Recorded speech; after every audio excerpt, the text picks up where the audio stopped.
education institutions, standards are going to start to slip, and it's very, very important to maintain. First of all, a confession, I was actually at the talks that took place between the Liberals and the Labour Party to discuss what we were going to do about the deal breaker, as John described it, to set up a coalition. I'm not sure if the graduate endowment fee was introduced as a means of providing support for students from less well-off backgrounds. And it was to ask students from better-off backgrounds, I guess, or those who could afford it, to make a contribution to their education. I don't think there's anything wrong in that. I think this country, if we abolish all of this, will be, lots of countries around the world ask students to make a contribution to their higher education. And I really personally don't see anything wrong with that. At the moment I'm being inundated with emails from students, I guess, who are talking about a stealth tax on students.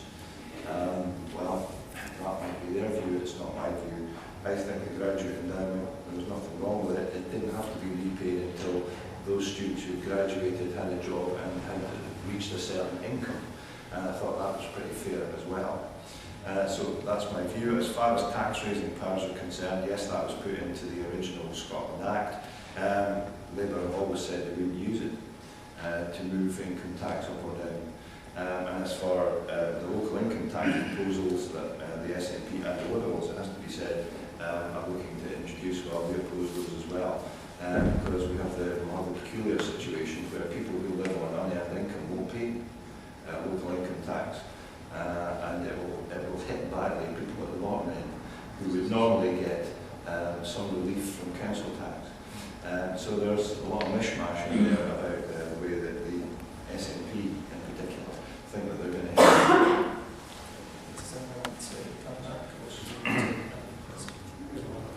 Okay, let's go to the next question, James, and then after the next one after that we'll come to. Yeah, I was just wondering, considering the opposition stuff for a while about the play of the SLPs up over the manifesto, but yet at the same time a lot of opinions are saying the SLP's lead has grown. Do the countering that the donation scandal that affected Wendy Alexander has actually handicapped Labour from being an effective opposition in holding the SLP government to account? Who would like to answer this one? Well, I guess they are, but I mean, I'm very conscious now of the fact that this is actually on the tape. I mean, the Electoral Commission has still not reported on this issue, and I am also implicated in this thing because I was part of Wendy Alexander's campaign team. So I think, I'm sorry, Chairman, I'm going to plead the fifth and decline to answer the question. Well, I think the Wendy story is part of a whole catalogue of things that have engulfed Labour in the last few months and years, and I think it's undermined not only the Labour Party but also people's confidence in politicians generally, which I think is a great shame. In terms of her ability, Wendy's ability to hold the SNP to account, I think it probably has, because there's been a number of examples where it was all able to recall in Parliament during First Minister's questions, when there has been questions about the First Minister's integrity. Has he got involved in the Donald Trump planning inquiry? Has he done other things which are perhaps questionable? And the problem for Wendy is she cannot now raise these questions, because as soon as she does, Alex Salmond's going to point back to her and say, don't you question my integrity, young lady? And I think that's the issue that Wendy has now got to tackle, and it's going to be a long, long time, I think, until she's actually able to overcome that. And I'm not quite sure if she actually will be able to do that. I think John's right in the sense that I think it damages all parties. At the moment the focus is on Wendy, but as we've seen in recent days, the attention can quickly turn to members of other parties. And I think overall it just instills a greater cynicism in politics generally. I think John's also right that it is handicapping Wendy's effectiveness, particularly at First Minister's question, which is pretty much the kind of pulpit for debate. It's where what's going on in Parliament is at its highest.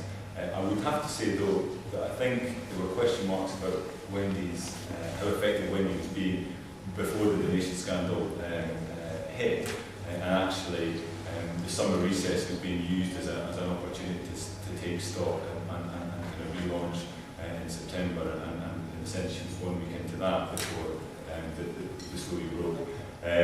I think some of that actually goes back to a lack of willingness or an inability amongst some of the Labour members to actually accept the outcome of the election back in May. I don't think that's across the board, but I think it was certainly an attitude manifested by a number of key players within the Labour Party. I think that was hamstringing them as much as anything else.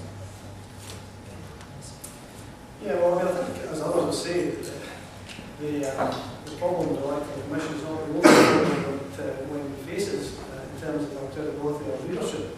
I think as you mentioned, I think there is an element of denial going on in sections of the Labour Party that they have lost the election. And it's something, I suppose, having run Scotland at municipal and MP level for half a century, it must be quite difficult to cope with that new situation. But cope they must, and as I've been saying, that First Minister's question time, that's a crucial element of our democratic process, and she hasn't been doing very well at it.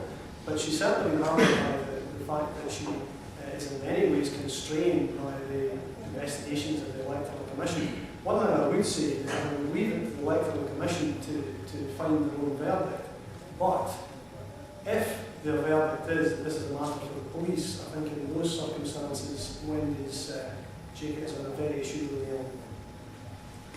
Could I just add to that? I think what Alice has said at the end is vitally important. I think it should be left to the Electoral Commission to make a judgment. And I think where I've been slightly perturbed over recent weeks with the way in which this has unfolded has been the willingness of certain elements within the SNP to stir the pot and politicise something which, as Alistair says, is with the Electoral Commission to deliberate on. And I would agree with him 100% that